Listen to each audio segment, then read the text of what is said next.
Hello moi-même, bonjour à toi auditeur, bonjour à tous. Stéphanie Freitag, ta coach en joie de vivre. Je suis très heureuse de te retrouver dans cette capsule où mes invités viennent nous livrer quelques-uns de leurs secrets pour s'aimer plus et profiter pleinement de leur vie. Aujourd'hui, j'ai la joie de recevoir Céline Rouzérol. Bonjour Céline. Bonjour, salut. Céline, tu as été religieuse catholique pendant 12 ans dans une vie cloîtrée et tu en es sortie en janvier 2012. Tu vas nous raconter ton cheminement. Aujourd'hui, tu accompagnes les gens sur leur chemin spirituel à s'aimer plus, soutenue par une joie de vivre profonde. Nous nous sommes rencontrés via l'Académie Zéro Limite de Martin Latulippe et c'est tout naturellement que j'ai pensé à toi pour cette interview. Ce que j'adore chez toi, c'est que tu es nourrie par une foi du divin qui se cache en chaque être humain. Merci de prendre du temps aujourd'hui pour cette interview. Mais merci à toi de me l'accorder. Pour ceux qui ne te connaissent pas encore, est-ce que tu peux nous dire qui tu es? Écoute, merci pour cette petite présentation. Je suis touchée. Je suis touchée parce que tu as touché le cœur de mon sujet. Donc, c'est vrai que j'accompagne. Alors, je m'appelle accompagnante spirituelle parce que je n'ai pas réussi à trouver d'autres termes. Et ça a été très compliqué de l'affirmer parce que dans mon parcours de vie, donc chez les catholiques, l'accompagnement spirituel se fait avec les religieux. La plupart du temps, ce sont des personnes, des prêtres, des religieux. Maintenant, ils forment des laïcs dans ce domaine-là. Et comme moi, je suis sortie des cases, c'était très compliqué de l'affirmer, mais c'est le domaine dans lequel je suis le mieux. Et l'idée que j'ai, c'est que l'être humain, pour moi, il n'y a pas de hiérarchie. Il y a à la fois un être humain spirituel et bel et bien humain. Il n'y a pas de hiérarchie. Dans certains discours, on va mettre une hiérarchie spirituelle pour devenir humain, humain. Voilà. Donc pour moi, non. Les deux, c'est intrinsèquement lié. Et parce que je suis dans cette approche humaniste, l'idée que j'ai, c'est que j'aide les gens à travers leur foi, à travers leur quête de sens de la vie, à vraiment le vivre dans leur incarnation. À vraiment comprendre que si j'ai foi en Dieu, en fait, ça se traduit par les émotions, ça se traduit par des ressentis, ça se traduit par des connexions, ça se traduit par des relations intangibles avec le vivant en général. Et j'ai vraiment à cœur de me dire, voilà, moi j'ai vu des gens, et j'en vois encore, qui disent qu'ils ont la foi, qui croient en Dieu, en l'univers, et en même temps, ce sont des gens où quand on les croise dans la rue, il y a beaucoup de stress, il y a beaucoup de dépit, voire même du rejet du monde, comme je l'ai connu moi, de chercher à plutôt s'extraire du monde que de le vivre et de se dire, OK, mais j'ai ma place en tant qu'humain et humaine. Et donc, c'est vraiment le cœur de mon sujet, il est là, parce que je me dis, tu peux, en acceptant la réalité humaine dans son concret de la vie spirituelle, et bien alors là, oui, on peut toucher à notre joie profonde. Là, oui, ça devient du concret dans ma vie et non pas que quelque chose de mental, quoi. Donc, l'idée, c'est ça, c'est d'aider les gens à faire le lien avec toute la complexité de l'être humain, qui, pour moi, est une créature extraordinaire. Voilà, c'est dit. Dis-moi, pourquoi tu es sortie des ordres? Alors, j'aime beaucoup. Alors, tu es la deuxième personne à me poser cette question-là. La plupart du temps, les gens me disent « Pourquoi tu es rentrée ?» Et j'aime quand les gens me disent « Pourquoi tu es sortie ?» Parce que la réalité, c'est que je suis sortie au bout de 12 ans. Donc, si j'y suis restée 12 ans, c'est que quelque part, ça correspondait à la personne que je suis. Tu ne peux pas rester en vie monastique. Il y a beaucoup de jeunes qui rentrent et au bout de quelques temps, ils sortent. Parce que le discernement se fait avec moi, avec les personnes qui partagent ma vie. Et donc, ce sont des religieux qui sont là depuis plusieurs années et qui savent que si tu restes, c'est que tu as ta place. Et donc, j'aime quand on me pose la question inverse, c'est pourquoi tu en es sortie? J'en suis sortie parce que j'ai eu un impact avec une rencontre avec un père spirituel, donc un prêtre. Et je lui disais, je ne comprends pas. Je crois en Dieu, en l'amour. J'aime mes sœurs. J'aime la vie qu'on me propose dans la campagne, le côté artistique, la prière, les relations humaines. La famille dominicaine, c'est les études. Je suis curieuse de tout, mais il y a un truc qui reste et je ne le comprends pas. Je suis toujours en période d'angoisse. J'ai des angoisses. Je suis toujours complexée. J'ai toujours un problème avec la nourriture. Je dis, c'est pas cohérent. Quelqu'un qui aime la vie, il ne doit pas vivre ça. Et il m'avait regardé avec un regard de compassion en me disant, j'avais un prénom à l'époque, hein, et en me disant, mais ma sœur, en fait, Jésus a porté sa croix et je pense que ce sera votre croix toute votre vie. Ça a été l'horreur d'entendre ça parce que je me suis dit, ok, en fait, c'est l'apologie quelque part de la souffrance pour la souffrance. Et je me dis, c'est bizarre, quoi. Et quand j'ai eu ce déclic en moi, je me suis dit, ce mal-être, en fait, c'est en train de me dire que le mal-être humain, c'est tout le temps vie, quoi. Tu es fait pour vivre dans la souffrance. Et c'est un truc qui m'a déjà un peu... Voilà, c'était pas très cohérent avec ce que j'entendais, moi, du message de la foi. Parce que pour moi, la foi, c'est... Oui, il y a la croix. Je suis catholique, il y a la croix. Mais la croix, en fait, elle a son sens parce qu'il y a eu la résurrection derrière. C'est pas pour moi Jésus qui est allé sur la croix et puis on s'arrête là et la croix, vous devez tous y aller parce que j'y suis allée. Non, non, non, il dit bien une chose. J'y suis allée parce que finalement, je vous entraîne vers la vie, vers la joie, vers la lumière, enfin, tous les symboles de la résurrection. Et là, je rejoins d'autres branches chrétiennes. Et je me suis dit, du coup, il y a un truc qui m'allait pas, quoi. Et le déclic, le réel déclic, ça a été que les sœurs s'apercevaient que j'avais besoin de contact humain. Les sœurs s'apercevaient que j'avais besoin de me donner en concret, que ça devait donner du sens, que ce n'était pas que la prière qui m'animait et que j'étais un peu à l'étroit dans cette clôture monastique, même si on sortait de temps en temps. Et elles m'ont demandé d'être représentante des moniales dominicaines au nom de Justice et Paix, un organisme qui s'implique dans le développement de la justice et de la paix. Alors là, on est avec l'ONU, voilà, c'était un peu plus vaste. Et j'ai été amenée à sortir de la clôture pour représenter les moniales au bras d'un frère dominicain. Et donc, pendant 3-4 jours, on avait ce colloque Justice et Paix à Évry, en région parisienne. Et ça a été une révélation pour moi. C'est-à-dire que je me suis retrouvée derrière Lambon, là où c'est la place des hommes. C'était derrière Lambon avec un frère dominicain à parler de ce qui me faisait vraiment vibrer, du pourquoi, en fait. J'avais l'impression que j'avais donné ma vie au Christ pour ça. Et donc, c'était vraiment de parler et de redonner sens, espérance aux gens, peu importe dans quelle situation ils étaient. Et le gros choc, ça a été de me retrouver dans le métro et de voir une femme, mais dans une tristesse phénoménale, appuyée contre la vitre. Et je ne sais pas pourquoi, en regardant cette femme, pour moi, c'était l'humanité d'aujourd'hui, même avec la foi, quoi. Et je dis, ben non, en fait, je ne suis pas appelée à rester derrière mes murs. Il y a un moment donné où il faut que j'œuvre pour que la joie de vivre, elle soit là, chez tout le monde. Et c'est là que j'ai dit, OK, bon, mais maintenant, ça fait quand même 12 ans que tu es au monastère. Et j'ai eu le culot, ça m'a donné la force, en fait, d'en parler autour de moi. Le prêtre qui était aumônier de l'époque, il m'a dit, bah enfin, tu t'en rends compte? Voilà, parce que lui, il m'avait vu à l'accueil, il me voyait dans ma manière d'être auprès des gens, dans la manière de témoigner et le plaisir que les gens avaient à venir vers moi. Et puis, j'en ai parlé, du coup, ça m'a donné le courage d'en parler à ma communauté, à la sœur qui dirigeait la communauté. Et j'ai dit, écoute, je crois qu'en fait, il faut que j'arrête de fuir cette question de la clôture. Je crois que j'ai besoin, en fait, d'être en rapport avec le monde, avec les gens, en plus d'avoir cette foi qui m'alimente, cette prière, ce besoin de silence, ce besoin de vie communautaire. Et là, j'ai entendu, mais c'est légitime. C'est légitime parce que tu es rentrée jeune. Donc, je suis rentrée, du coup, j'avais 22 ans.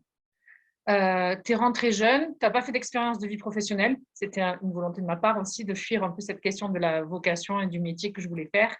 Et elle m'a dit, il y a des possibilités aujourd'hui d'accompagner les jeunes femmes qui sont en clôture. Et si on fait les choses bien, tu peux faire 1 an à l'extérieur. Et la question, c'est où est-ce que tu veux aller à l'extérieur? Et tout s'est présenté comme sur un plateau doré. C'est-à-dire que non seulement j'étais prête, mais comme j'étais prête, c'est comme si les portes s'ouvraient.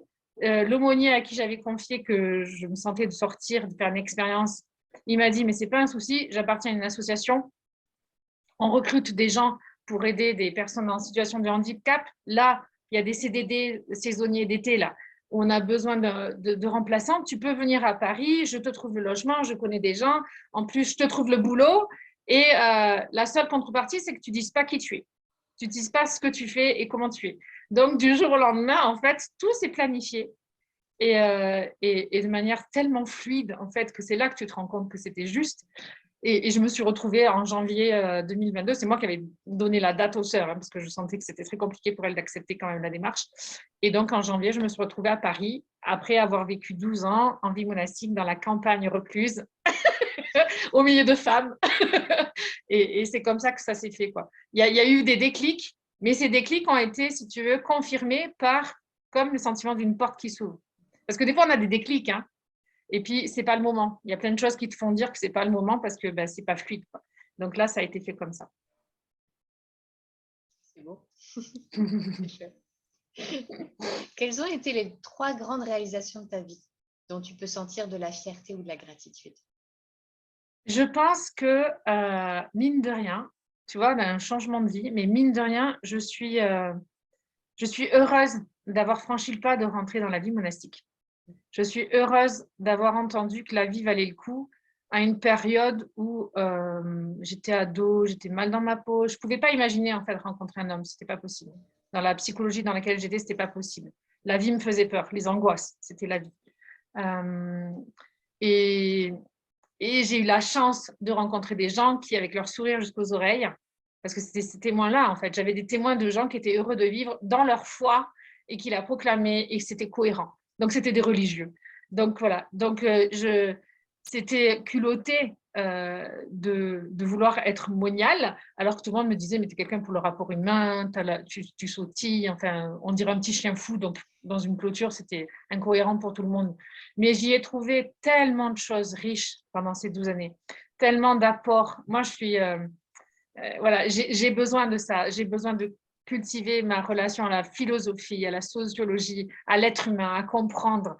Et j'ai besoin de mon silence, j'ai besoin de mon rapport à la nature. Donc, tout était offert sur un plateau. C'est vrai, ce n'était pas si compliqué. Mais je suis heureuse de l'avoir fait et je suis heureuse finalement d'avoir continué ce chemin tant que ce n'était pas clair sur, en fait, pourquoi je suis dans cette clôture et pourquoi je ne m'autorise pas l'inverse.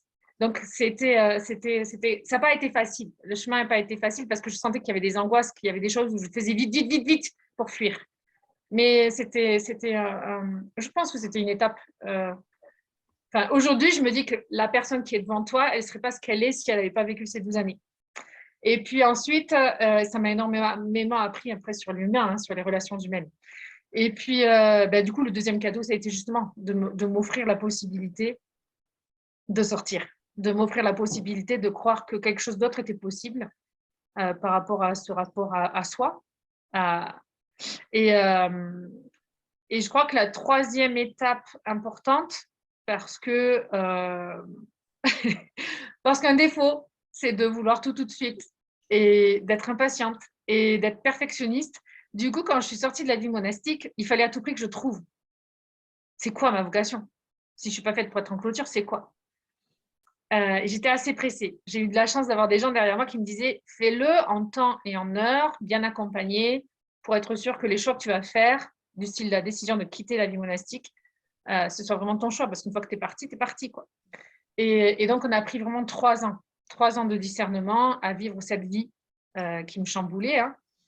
Et donc, mais quand même, suite à ça, du coup, j'ai rencontré quelqu'un. Il fallait vite que je me marie, vite que... Et donc, la troisième étape la plus importante, ça n'a pas été de me rencontrer l'homme et de me marier. Ça a été de dire, OK, ça, c'était avant. Maintenant, qui tu es aujourd'hui, de quoi tu as vraiment besoin? Est-ce que tu as vraiment besoin de sauver quelqu'un à tout prix? Donc, c'était mon mari de l'époque.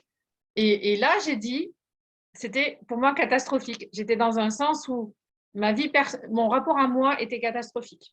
Le rapport à la nourriture, à mon surpoids était toujours le même. Le rapport à mon boulot, parce que j'étais animatrice sociale en EHPAD, j'adorais m'occuper des personnes âgées, mais j'étais malheureuse dans la structure où j'étais, dans le métier du coup. Le rapport en couple, mais je m'épuisais à vouloir porter la personne qui vivait avec moi. Et le rapport à ma famille aussi était très, très compliqué. Parce que j'ai quelqu'un qui est en souffrance psychologique dans ma famille. Et donc, il y avait trop d'éléments qui me disaient, en fait, j'en peux plus, quoi. Et là, le déclic, ça a été de me dire, je ne peux pas rester. Je ne peux pas rester dans cette situation. Ce n'est pas ce qui m'anime, ce n'est pas le témoignage de vie que je donne ou que j'ai vécu. Donc, qu'est-ce que je fais? Et là, j'ai demandé de l'aide. Et je suis entrée en psychothérapie. Et la psychothérapie m'a énormément aidée parce que je pense que c'était la bonne personne. C'était vraiment le bon feeling. C'était mon médecin qui me l'avait recommandé. Et c'est elle qui m'a fait approcher la psychologie, de dire, il y a un enfant intérieur, un adulte et un parent. Et elle nous a aidés en groupe de femmes, en plus, à vraiment le vivre. Et là, je me suis rendu compte des capacités que j'avais de comprendre tout ce que je ressentais, de me remettre en accord avec ce que je ressentais, de remettre en accord, mais en fait, quand je dis je m'aime comment? Et de me regarder dans le miroir et de voir vraiment qu'en fait, je ne m'aimais pas du tout, que je ne m'estimais pas du tout. Et en plus, ce rapport avec les autres femmes, ben, je me suis rendu compte que j'avais quelque chose d'intuitif. Quand je voyais quelqu'un, j'avais des images et que je pouvais, à travers ma manière de dire quelle image j'avais de la personne, je pouvais l'aider à pouf, ouvrir une porte de lumière vis-à-vis d'elle-même, comment elle pouvait s'aimer différemment. Et là, ça a été très, très, très important. Là, ça a fait un basculement. J'avais eu de développement personnel, mais en 2018, donc c'est pas vieux, hein, j'ai connecté avec moi, en fait, avec cette personne. Qui est Céline? Quelle est son histoire? Et qu'est-ce qu'elle a fait de son histoire? Comment elle se comporte vis-à-vis de son histoire personnelle? Et ça a été vraiment les trois étapes importantes, en fait. Merci. Est-ce que tu dirais que ta sensibilité a été difficile pour toi dans ta vie? Ouais, ma sensibilité a été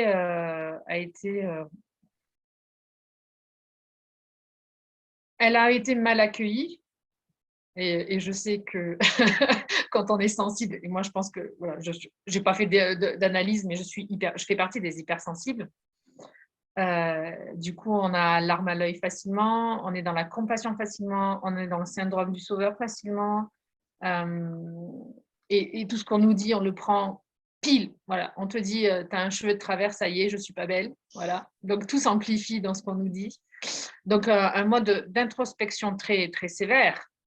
Et, et du coup, j'étais avec une maman qui l'est. Je pense sincèrement qu'elle l'est. Je pense même que ma sœur l'est, mais qui n'ont jamais compris comment ça fonctionne, cette hypersensibilité. Et comme ce n'est pas dans une évolution de la société d'aujourd'hui, du coup, c'était non, c'est pas possible que tu pleures pour n'importe quoi. C'est pas possible que voilà. Il fallait que je rentre dans des cadres et que cette sensibilité me laisse tranquille.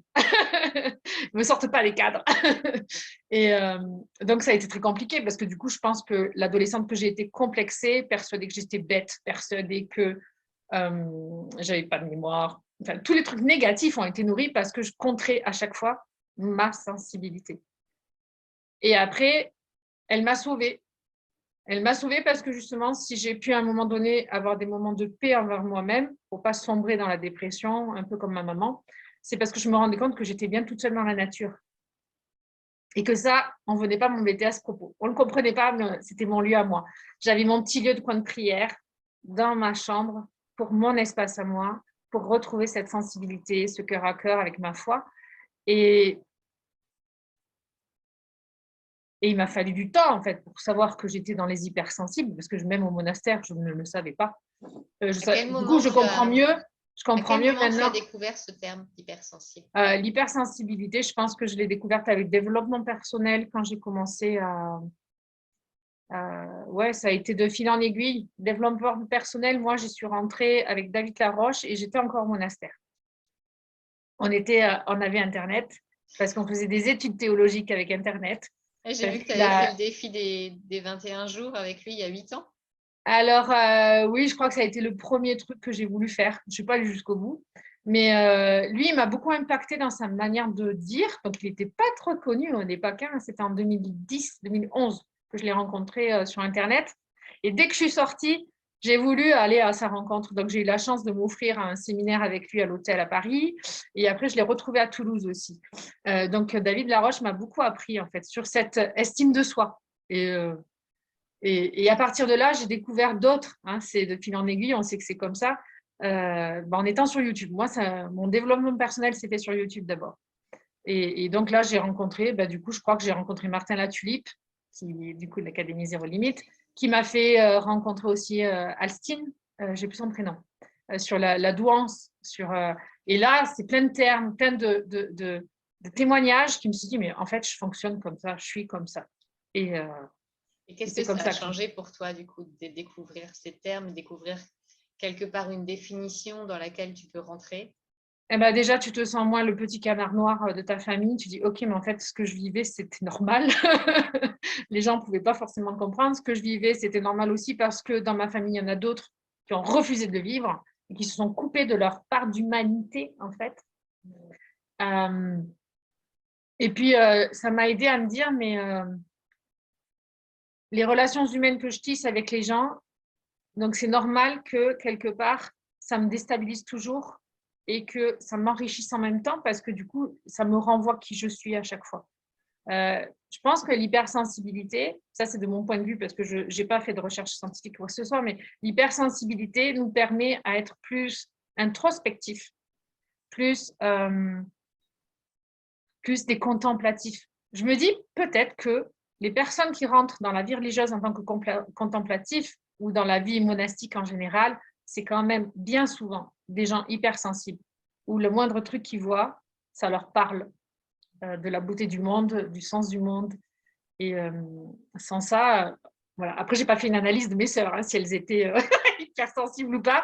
Mais c'est vrai, la communauté dans laquelle j'étais, on était toutes, quasiment toutes, dans un domaine de l'artistique. C'est pour ça que j'étais rentrée aussi. Je me sentais à l'aise avec ce monde-là de femmes qui étaient capables du beau, de créer du beau, du bon, du bien. Et donc, de savoir que je suis hypersensible, du coup, ça me permet, moi, aujourd'hui, de me dire, quand j'ai une difficulté avec la personne en face, de bien analyser pourquoi, en fait. Comment ça résonne chez moi. Et là, je suis en couple aujourd'hui, et à chaque fois, quand je vois que je pète un câble, que ça déborde très vite, j'essaie de lui faire comprendre que c'est mon mécanisme, que je fais ce que je peux pour le réguler, mais qu'en même temps, c'est un peu normal. Que ça se passe chez moi comme ça et pas chez lui. Donc, ça apaise de savoir qu'on est hypersensible. Ça met un sens particulier. Tout à fait. Oui, ça permet de... Est-ce que tu pourrais dire qu'aujourd'hui, c'est une force? C'est devenu une force pour toi? De le savoir, du coup, tu tombes sur des articles de journaux, tu tombes sur des articles d'experts et ils te donnent des ficelles pour mieux comprendre comment tu fonctionnes. Et je pense que la joie de vivre qu'on a, elle s'installe parce qu'on se comprend mieux soi. Moi, je dis souvent que, en fait, on est comme un véhicule avec des codes. Et le code de la route, tu dois suivre des panneaux pour savoir quoi faire. Nous, on a besoin de ça, en fait, de savoir, ah ouais, alors attends, quand j'ai tel truc, du coup, ça veut dire que, et hop, on peut se poser sur soi, on peut rester en soi et non pas sortir de soi. On a appris à ouvrir. Voilà, et donc là, regardez le moteur, on dit, c'est ça, tu dis, voilà, exactement. Voilà, il manque juste un peu d'huile là, c'est bon. C'est ça, des moments d'angoisse. Les moments d'angoisse, ils sont souvent reliés à des ressentis du corps, à l'instant où tu es, avec les personnes, avec les mots qu'on te dit, avec le milieu dans lequel tu es, les énergies qui t'entourent. Tu dis, OK, donc, OK, c'est ça qui fait que je réagis comme ça. Donc, c'est un vrai code de la route pour soi. Et c'est intéressant parce que quand on le sait, du coup, quand on a d'autres personnes qui nous en parlent, on rajoute des éléments de compréhension sur soi. Et c'est plutôt enrichissant de le savoir. Donc, en gros, c'est un grand chemin vers qui tu es. Exactement. Peut-être que l'une des peurs qu'on peut avoir, c'est de dire, ah ouais, hypersensible, donc je suis hyper, donc au-dessus des autres. Ben non, c'est pas que tu es au-dessus des autres, c'est que tu as la compréhension, peut-être comme dans un spectre de lumière, d'autres verront les 7 couleurs de l'arc-en-ciel, mais on sait très bien que ce qui relie les couleurs entre elles, il y a d'autres nuances à l'intérieur. Nous, on a cette chance de voir toutes les nuances des couleurs. Et l'autre image que j'ai, parce que ça, c'est quelque chose que j'ai reçu en vie monastique, mais en musique, c'est pareil. Tu as des notes de musique qui sont inscrites sur la partition, mais on sait pertinemment, quand on analyse, qu'il y a d'autres sons sous-jacents qui se mettent. Et c'est pour ça qu'il y a des soupirs, et c'est pour ça qu'il y a des silences. Et l'hypersensibilité, elle a besoin de ces pauses émotionnelles, et donc de ces pauses de silence, d'espace-temps plus large, parce qu'elle reçoit tellement de trucs, là où d'autres en reçoivent 1, toi, tu en reçois 10. Et donc, pour pouvoir les vivre, les canaliser et les peser, il te faut ces espaces de solitude, ces espaces de silence, ces espaces de créativité, en fait, que d'autres n'ont pas besoin. Donc, il vaut mieux savoir qu'on fonctionne comme ça, parce que ça déculpabilise. Et puis parce que, en fait, ça nous dit, mais si je ne veux pas faire du burn-out, si je veux pas, il va falloir que j'accepte d'imposer ces trucs pour moi, me respecter moi, et faire comprendre aux autres que ces moments-là, c'est normal qu'on ait besoin de prendre de la distance, quoi. Dans ma famille, on a un truc, c'est que quand il y a maman ours qui déboule, maman ours qui est en saturation, tu sais, elle s'est même pas rendu compte qu'elle était en saturation. Les enfants qui disent maman ours, va faire une pause, maman, va faire un jardin. Oui, et ouais, c'est très précieux. Je vais me poser au pied d'un arbre, je vais m'asseoir 2 minutes. Je vais me poser. C'est très précieux parce que dans un tempérament où on veut donner beaucoup d'amour, où on veut être attentif aux autres, on veut que le meilleur pour les autres, on a tendance à pas mettre de limites par rapport à soi. Et quand on est hypersensible, on reçoit encore plus la détresse des autres, la joie des autres aussi. Hein, et donc, on veut participer à ça. Et on ne se rend pas compte qu'en participant tout le temps, en voulant tout le temps donner, en fait, on est en train de s'épuiser parce que l'être humain, pour le coup, là, mon corps, lui, a des besoins. Et si je ne les écoute pas, je vais droit dans le mur. Donc, c'est super important, je trouve, parce que toi, tu es maman et les enfants, mais que les enfants aient déjà compris que, voilà, que ce système… j'ai quelqu'un dans ma famille, elle est hypersensible, elle est un petit peu attentive au développement personnel, à la psychologie, mais je le vois de suite qu'au niveau de son hypersensibilité, il y a un refus parce que la relation à l'autre est toujours dans le mode explosif, sec.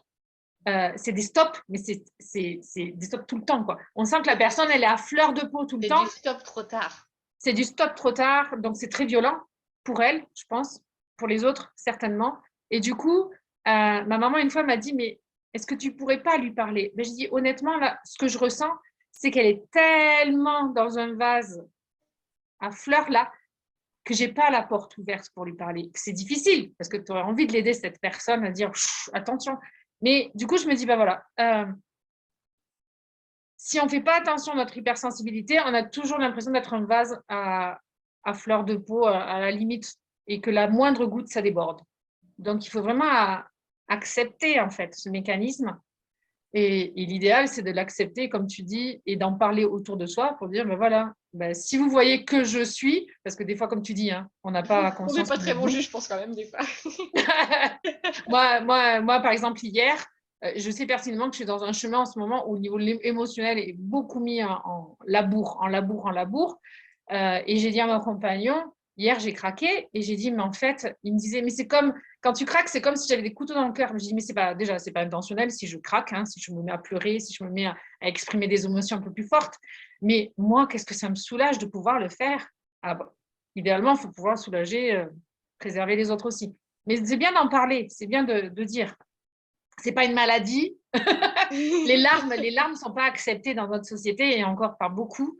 Les coups de colère, il faut pouvoir les maîtriser. On n'est pas dans une société qui te dit qu'être en colère et gueuler sur les autres, c'est forcément négatif. Donc oui, apprendre à gérer ses émotions en se connaissant. Ouais. D'ailleurs, dans notre société, beaucoup d'entre nous ont du mal à s'aimer pour tout l'être parfaitement imparfait qu'ils sont. T'en es où, toi, sur ce chemin d'amour inconditionnel? Moi, je suis sur un chemin. J'aime bien ce que tu dis. Effectivement, on est en chemin. J'ai perdu la prétention de croire que c'est une maladie à guérir.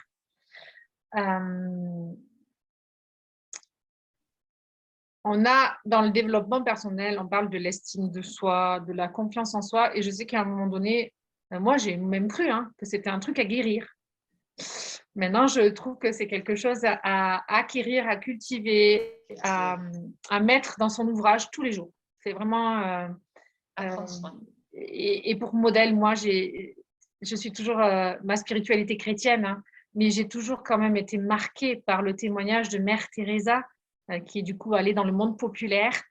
Et quand on lit son autobiographie, c'était une femme qui ne se sentait pas aimée par Dieu, qui pensait qu'elle n'avait pas… Ouais, qu'elle n'était pas aimée de Dieu. Et Sainte Thérèse de l'Enfant Jésus, c'est pareil. À la fin de sa vie, à un moment donné, elle était dans ce trou noir de l'âme où elle disait, mais en fait, je pose des actes d'amour, mais je ne suis même pas sûre d'aller au paradis. Je pense que je ne mérite pas. J'ai même la sensation que Dieu ne m'aime pas. Donc, je me dis, c'est vraiment l'histoire humaine, là. On est dans l'humanité. Et j'ai perdu le fil. Mais par Sur rapport les à cette sur confiance en Mère soi et Teresa cet qui amour de pensait que soi, c'était l'amour voilà, de c'est soi. ça. Je vais être honnête avec toi, on a fait le live à Paris en avril, donc le week-end de mon anniversaire, de mes 45 ans. La veille au soir, on a eu François Lemay euh, qui nous a fait non, le jour même, François Lemay nous a fait rentrer dans cette dynamique de l'amour de soi. Là, tout est parfait. Mais la veille au soir, c'était, je crois, Annick Laprate qui nous avait fait l'exercice. Tu me corriges si c'est faux. Je crois que c'est Annick Laprate. À la fin de sa conférence, elle a demandé à ce qu'on prenne le partenaire de droite ou de gauche qu'on ne connaît pas, de se regarder dans les yeux à un moment donné, de se dire « je m'aime profondément », de le dire à la personne.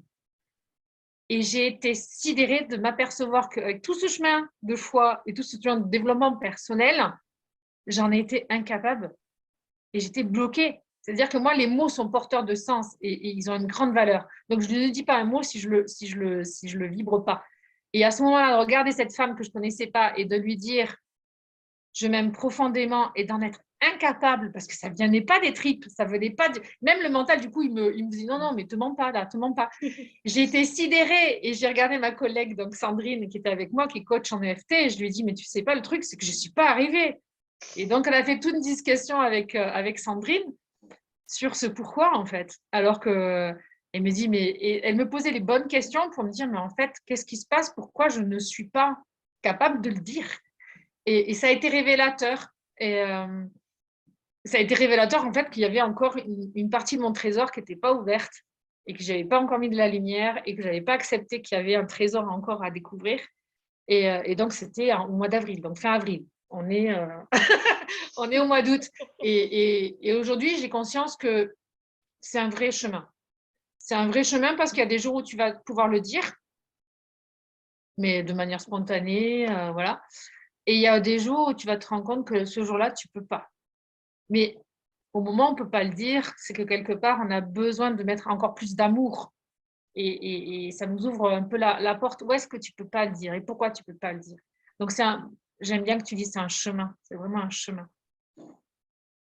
Est-ce qu'il y a eu un moment dans ta vie où tu as senti que tu t'es choisie? Ben, les fameuses 3 étapes là, dont on parlait au début. Je me suis choisie en entrant au monastère parce que j'étais tellement dans l'angoisse et dans la peur d'être, nourrie un peu C'était par un les choix ou angoisses. c'était une fuite? Il y avait une part de fuite. Et mais j'étais tellement dans l'angoisse en fait mais en fait, on me dit là de choisir un métier, mais je ne sais pas quel métier. On me dit que je vais être toute seule à gérer appartement, finances, job, tout ça. Mais j'en suis pas capable. On me dit que les jeunes femmes de mon âge, elles rencontrent des hommes, mais en fait, j'en suis pas capable. Et du coup, je me suis choisie dans le sens où tous ces trucs, j'en suis pas capable, c'était pas de moi, hein, c'était de ma maman. Et donc, j'ai profité d'un moment où ils n'étaient pas là, mes parents n'étaient pas là, pour aller voir d'autres adultes, pour aller leur parler de ce que je voulais vivre. Et ils m'ont dit, mais c'est légitime que tu aies envie de faire ça. C'est légitime que tu te poses des questions. On va t'aider à discerner. Et donc, je me suis choisie. Je n'ai pas choisi la voie de mes parents qui était protection générale, attention, sécurité, ne fais pas ça. Oh mon Dieu, non, non, tu ne vas pas pouvoir. Ne fais pas ça. Oh non, non, tu ne vas pas pouvoir. Et là, c'était, et si j'avais envie de le faire, et si j'avais envie d'oser quelque chose qu'on me propose. Donc, je me suis choisie à ce moment-là. Et pareil, quand j'ai voulu sortir.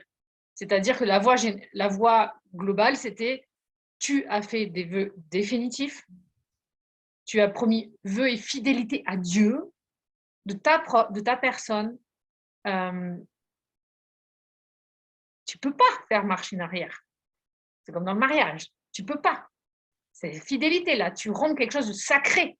Voilà ce qu'on m'en avait dit. Et à un moment donné, je me suis dit, non, mais je me choisis. C'est-à-dire que je ne pense pas que l'amour que j'ai ou que je reçois de Dieu lui-même m'interdise d'être heureuse pleinement. Ce n'est pas possible. Donc, j'ai choisi mon discernement au discernement des autres. Et quand on se choisit et que c'est vraiment posé au fond de soi, hein, les autres en face, ils peuvent pas contredire. Ils te diront quelque chose, mais toi, à l'intérieur, tu es stable, tu es hyper sur sur ton roc, quoi. Et le jour où, pareil, du coup, en couple, hein, le jour où j'ai dit, je je décide de divorcer. Alors, c'était pareil. Hein. Bon, déjà, je ne me suis pas mariée à l'église catholique parce que je savais au fond de moi qu'il y avait une part qui ne voulait pas se marier. C'était un engagement qui me dépassait un peu. Et quand j'ai dit, ben, OK, en fait, je vais faire le choix de me choisir par rapport à cette notion de fidélité, cette notion de laisser tomber quelqu'un. Et du coup, cette notion de me dire, mais en fait, les gens, quand ils me disaient que je n'étais pas prête à me marier, ils avaient raison. Là, c'est pareil. Je me choisis dans l'humilité, c'est-à-dire, OK, je vais reconnaître que je me suis bourrée, je me suis totalement trompée sur la vision de moi-même, de ce qui était mon bonheur. Là, ça a été, je me rappelle très bien que là, ça a été très, très dur parce que je me suis exilée de la maison pendant une semaine sur un coup de tête. La veille, j'étais allée voir ma psy, j'ai dit, mais en fait, là, mon mari me demande d'attendre encore, mais j'avais l'impression qu'il voulait m'enfoncer la tête. Et il me dit, non, c'est qu'une impression. Céline, vous avez les ressources. Donc non, vous n'allez pas vous noyer dans la situation. Vous êtes assez intelligente, vous avez assez de ressources pour ressortir de là. Et donc, je me suis mis en exil pendant une semaine. Mais ça a été terrible au niveau émotionnel. C'est comme un déchirement parce qu'en fait, tu es en train de déchirer l'image que tu as de toi, de la parfaite. Tu es en train de déchirer parce que tu te dis, tous les gens qui m'ont dit que je tenais une tête, en fait, ils avaient raison. Donc, c'est ton humilité, là, c'est ton orgueil. C'est tout ça, ça se déchire. Mais je me suis choisie parce qu'en même temps, j'avais l'impression que c'était toute une carapace, tout un truc que je m'étais mise moi-même, tu vois. J'ai l'image là, et de l'intérieur de ton poussin, quoi, le poussin qui sort de son œuf et qui casse et dit, OK, ça va être hyper compliqué de revoir la lumière, hyper compliqué d'accepter les remarques des autres, mais là, j'étouffe, quoi, je peux plus. Donc, c'était vraiment ça.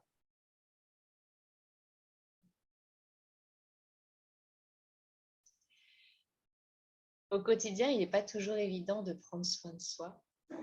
Nous sommes tous différents avec des besoins, même s'ils sont à peu près les mêmes, mais des moyens d'y arriver différents. Et chaque expérience peut en inspirer d'autres. As-tu des routines, des bonnes habitudes, des pratiques que tu fais pour prendre soin de toi au quotidien?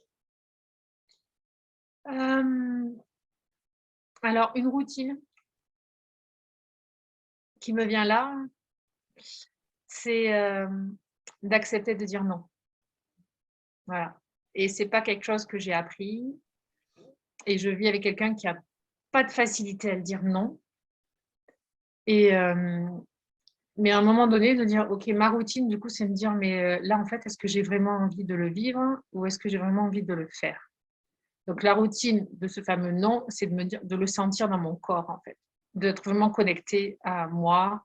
Et c'est là que je vais aider les personnes, c'est vraiment de se dire, OK, peut-être que Dieu t'a dit d'aimer ton prochain. OK, il l'a dit. Ouais. Mais là, quel amour je veux donner à l'autre? Si je me respecte pas moi, si je dis pas non, à un moment donné, je suis fatiguée, quoi. Parce que je vis avec quelqu'un qui n'a pas un rythme de vie comme le mien. On est à la montagne. C'est moi qui me suis introduite dans la vie à la montagne. Et c'est un autre rapport au temps, c'est un autre rapport au boulot, c'est un autre rapport aux autres. Et du coup, dans certaines choses que lui vit bien, moi, je sens qu'énergétiquement parlant, mon corps, il n'est pas au top. Et à ce moment-là, je vais dire, OK, attends, est-ce que je lui dis oui parce que c'est l'homme que j'aime et que c'est à tout ça qui fait qu'on est là où on est, ou est-ce que là, j'ose dire, ben en fait, là, non, pas, stop. Au niveau de mon boulot, donc je suis auto-entrepreneur comme toi, à un moment donné, je voulais à tout prix avoir un job à côté pour la sécurité financière, pour beaucoup de valeurs qui sont importantes pour moi. Et je me suis rendu compte que le dernier que j'ai pris en date, ça allait absolument pas dans le rythme de vie que j'avais avec mon couple, avec la maman très âgée qu'on a à la maison et dont on s'occupe, les soucis familiaux dont on s'occupe.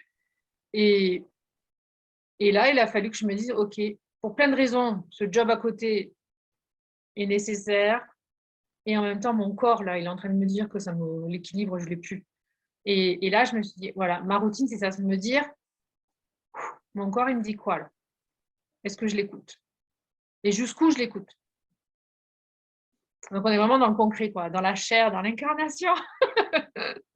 Mais je m'aperçois que si je suis très fatiguée, hier, par exemple, je ne me suis pas écoutée les jours précédents, mais de refuser de pleurer, tu vois, de refuser de pleurer devant quelqu'un, c'est déjà fragile, donc tu n'as pas envie d'en rajouter. Mais de refuser ça, en fait, mon corps, il l'avait toujours en lui. Et hier, d'accepter de dire, OK, tant pis, je craque, je pleure, je dis que j'en peux plus. Alors oui, il faut accepter que l'autre en face, il reçoive ce qu'il doit vivre avec. Hein. Mais en même temps, j'étais tellement mieux après que du coup, j'ai offert des autres moments dans la journée. Je lui ai offert d'autres moments dans la journée. J'étais plus attentive, peut-être plus dans la tendresse que si j'avais cumulé cette tristesse ou cette colère intérieure. Et au bout d'un moment, tu ne lui offres pas de l'amour hein, à la personne qui vit avec toi. Tu lui offres autre chose. Donc, c'est ça, de vraiment accepter de dire, OK, mais là, moi, j'ai besoin de quoi là ouais, OK, mais la personne en face, elle n'y arrive pas, elle ne pourra pas. Bon, mais qu'est-ce que je fais quand même pour respecter ce besoin-là quoi.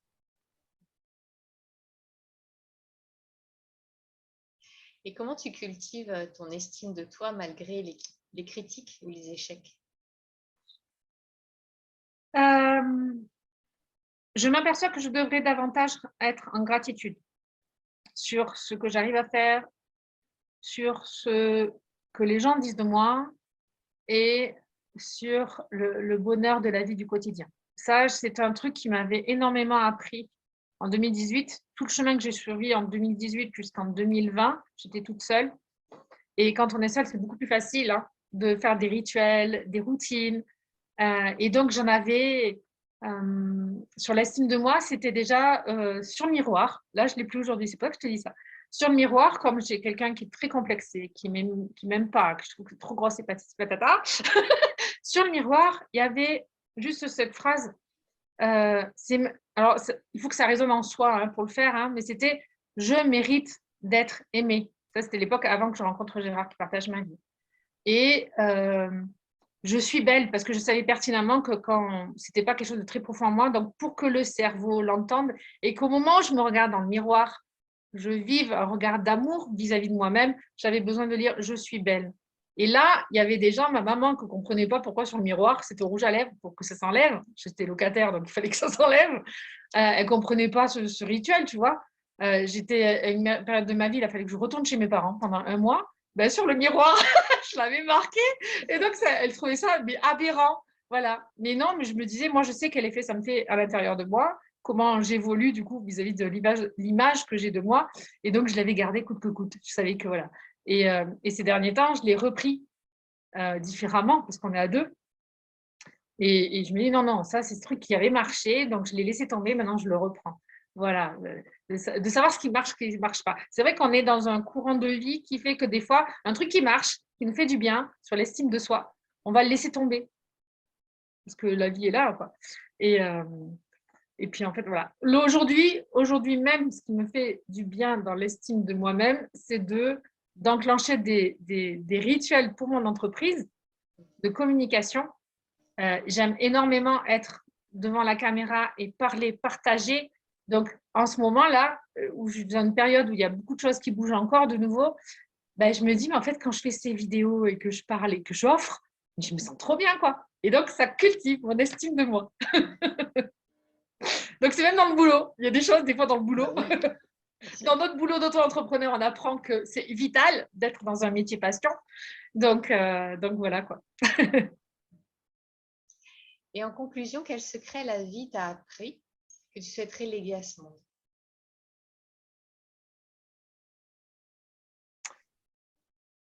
S'il y en avait un,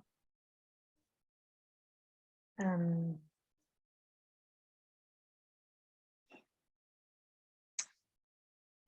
la notion du temps, je pense. Là, je suis en train de livrer des pépites, des trucs. Et la première pépite que j'ai livrée, qui se retrouve un peu partout tout le temps, hein, si je prends conscience de la vie que je veux vivre, c'est que le temps d'une montre n'a rien à voir avec le temps de l'humain qui vit en conscience. Et je le vois par rapport à ma belle-mère qui est alitée, qui est en dépendance quand même, pas totale, mais quasi. Des fois, on va la voir et elle va nous parler de quelque chose qui, au premier abord, va être absurde. Ce n'est pas de l'absurde, c'est que le moment où elle me parle, elle n'a pas 88 ans, elle a 12 ans. et elle est dans son souvenir des 12 ans. Moi, aujourd'hui, s'il y a une chose que j'apprends de plus en plus, c'est que cet espace-temps, il est important pour nous, c'est notre cadre. Il a beaucoup de choses à nous apprendre. Le temps que je prends dans la nature, 10 minutes dans la nature, me reconnecte à une vie qui est beaucoup plus ample que ces 10 minutes-là. L'espace-temps s'en va. Et le temps que je prends à écouter mes émotions va me dire sur quelle époque de ma vie je suis. Souvent, quand on traverse une période de tristesse, ce n'est pas la tristesse de l'aujourd'hui simplement parce que la personne m'a dit quelque chose de mal. C'est que ça me renvoie à une histoire, à une blessure d'enfance et que c'est là que je dois mettre de l'amour. Dans l'amour aujourd'hui, parce que j'ai de la peine et du coup d'accepter de pleurer, et de l'amour plus profond dans le temps qui est cet enfant-là, elle a vécu quelque chose de douloureux et c'est peut-être à moi, en tant que parent de moi-même, à lui donner de l'amour et à y prendre soin. Donc, il y a vraiment cette notion du temps, de redécouvrir que... Alors, il y a cet espace qui dit l'aujourd'hui est le plus important, carpe diem. Mais moi, au niveau de ma foi, c'est que j'ai appris que Dieu n'avait pas de temps, l'histoire du temps dans l'espace sacré de nos vies, qui est immatériel du coup, il est en nous et qu'on peut le rejoindre. Et c'est en le rejoignant en conscience qu'on peut guérir, faire du bien et diffuser de l'amour dans l'espace matériel. C'est très compliqué à expliquer, mais je pense que c'est vital en fait. Pour notre monde, c'est vital. Moi, je l'illustre, ça me touche beaucoup ce que tu dis, je suis très en lien à ça, de faire du temps mon allié, pour arrêter de courir après ou essayer de le compresser ou de le rattraper. Juste, ok, le temps, c'est mon allié et je vais en prendre soin. Et d'aller jusqu'au soin, voilà, j'ai appris à prendre soin de moi, je le cultive, je l'entretiens parce que j'évolue et il y a des moments où on perd un peu, puis on y revient. Et ben, le temps aussi, c'est un élément sur lequel je peux prendre soin. Et plus je vais lui apporter en fait ce soin, plus il va me le redonner aussi. Ouais. Il y a une histoire de respect quelque part des temps aussi. Ouais. Et voilà, c'est vraiment prendre le temps. Une danse Oui, dans la vie. oui, en fait. j'aime beaucoup ton image. Parce que moi, je sais que mon pire défaut, mais là, je dis un défaut, donc je le prends avec amour. Je me dis un jour peut-être, mais je suis très impatiente. Par exemple, en mon auto-entreprise, on a envie de résultats, on a envie de choses concrètes, on a envie d'argent qui rentre dans le compte en banque, on a envie d'une certaine notoriété, on a envie de toucher des gens qui, eux, déjà sont développés. Et là, mon impatience, elle est très difficile à gérer.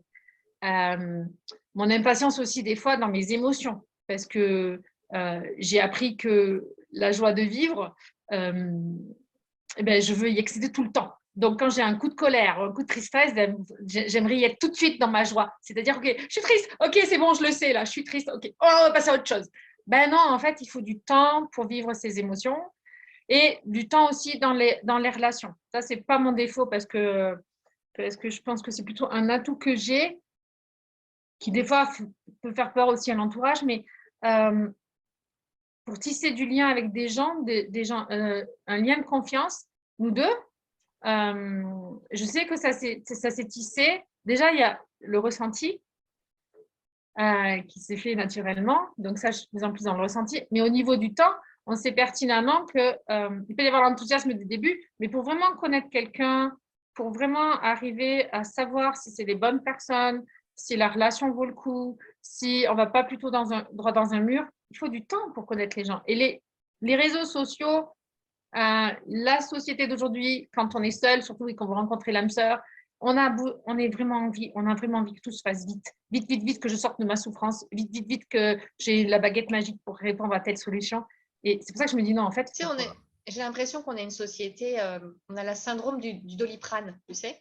J'ai mal quelque chose, il faut que je prenne immédiatement. Je prends tout de suite, hop, je vais mieux. Tadam. Et on a presque ce truc-là de syndrome du Doliprane où tout doit se résoudre comme ça.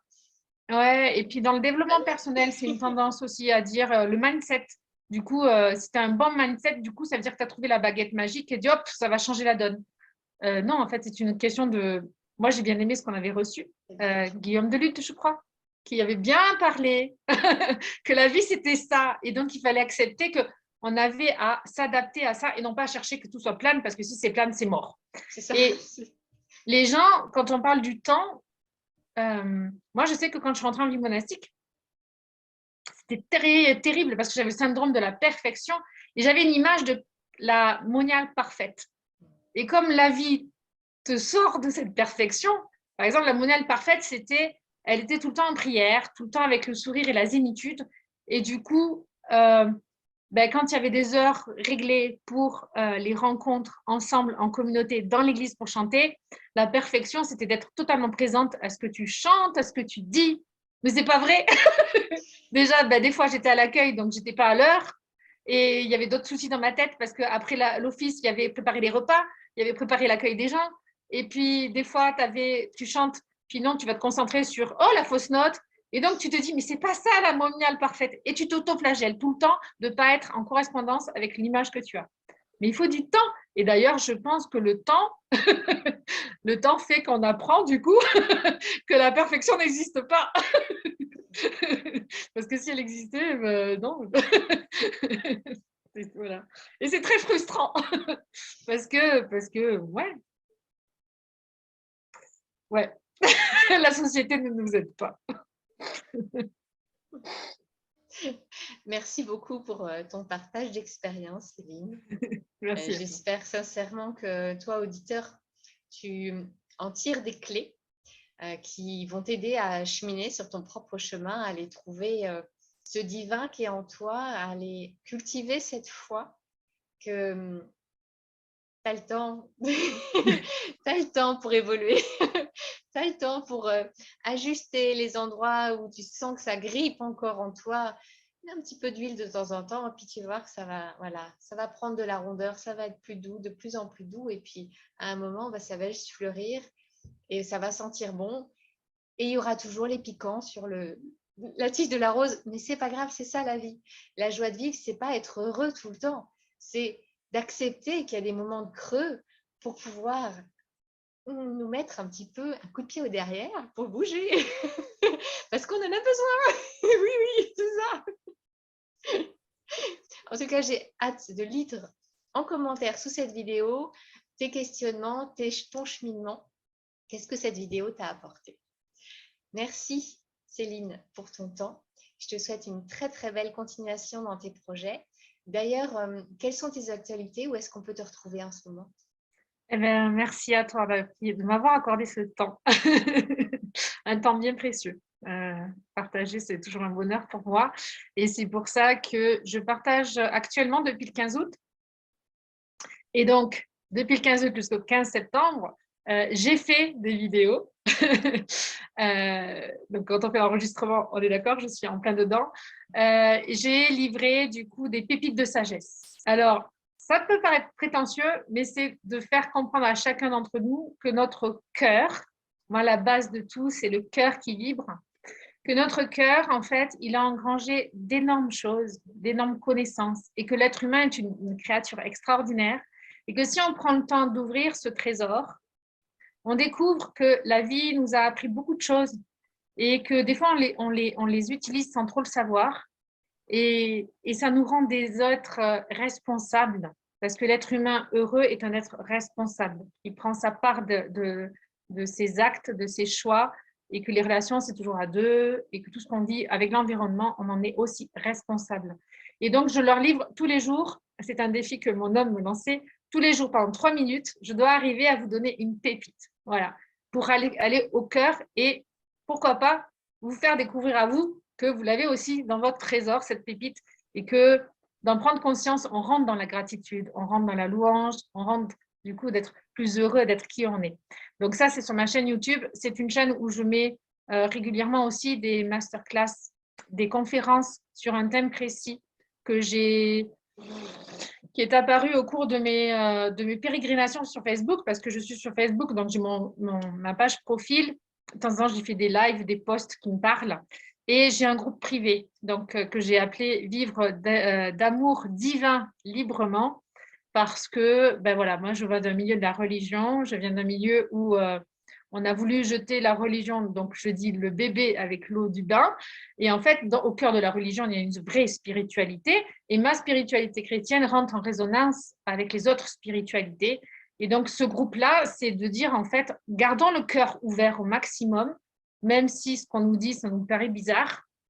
Les autres spiritualités, les neurosciences, sciences quantiques, m'apprend énormément de choses sur ma foi et qui me font sortir des cadres de la simple religion dans laquelle j'étais au départ. Et ce groupe-là, il est là pour OK, j'ai le droit, en fait, de penser autrement. J'ai le droit et en plus, je mérite d'être curieux. Donc, ce groupe, il est pour déculpabiliser des choses. Et ensuite, dans mes programmes d'accompagnement que je peaufine au fur et à mesure, là, je suis en train de vraiment mettre en place. Alors, j'aime pas les mots qui sont déjà très, très usités, mais quand même, c'est ça. L'idée d'un cercle de femmes où, quelque part, on chemine, on est en pèlerinage les unes avec les autres. Et j'ai envie de les guider dans l'apprentissage que j'ai eu, moi, de ma vie monastique. Il y avait un moment vraiment précieux que je trouve pour justement prendre le temps de se connecter à soi, de se réconcilier avec soi et de s'accepter dans nos ombres. Il y a ce moment précieux de méditation sur un texte ou sur quelque chose, des personnages qui nous ont marqués, sur leur histoire de vie, de l'entendre, que chacune après le laisse entrer en elle, partage sans que les autres commentent, partage ce que ça lui révèle pour elle sur son chemin de vie spirituel, et que durant la semaine, après, on se dise, OK, mais en fait, ce que j'ai reçu là, alors certains diront, par exemple, dans une homélie ou dans un texte de la Bible, mais c'est bien plus que ça. Pour moi, le divin, il est dans la nature, il est dans les œuvres d'art, il est dans la musique. Donc, tout peut nous parler au cœur. C'est un truc qu'on va retenir, mais qui va être ce fil d'or, en fait, qui nous permet de continuer la route. Et quand on entend les autres aussi recevoir quelque chose d'autre, c'est toute notre humanité entière qui en reçoit. Donc ça, c'est l'idée du cercle que j'ai renommé Trésor de sagesse et je vais le mettre en place mi-septembre. Et je compte bien aussi créer mon podcast. Comme ça, je le travaille du coup un petit peu. Donc voilà, on m'a actuellement sur YouTube et sur Facebook essentiellement. J'ai Instagram, mais pour l'instant, Instagram est un peu... il faut faire le ménage. Donc, on peut me retrouver là-dedans. Merci. Merci encore à toi. C'est un vrai bonheur de t'avoir dans mes relations. C'est réciproque. Cher auditeur, écoute ton cœur, suis ta boussole de joie. Je te dis à très bientôt dans une nouvelle vidéo, toujours aussi inspirante. Bye. Au revoir à tous. Si vous connaissez quelqu'un à qui cette vidéo pourrait faire du bien, n'hésitez pas à la lui partager. Et pour ne rien rater de mes prochaines vidéos, pensez à vous abonner à ma chaîne. En activant la cloche, vous recevrez les notifications par mail. Je vous souhaite une excellente journée, une belle continuation et à très vite.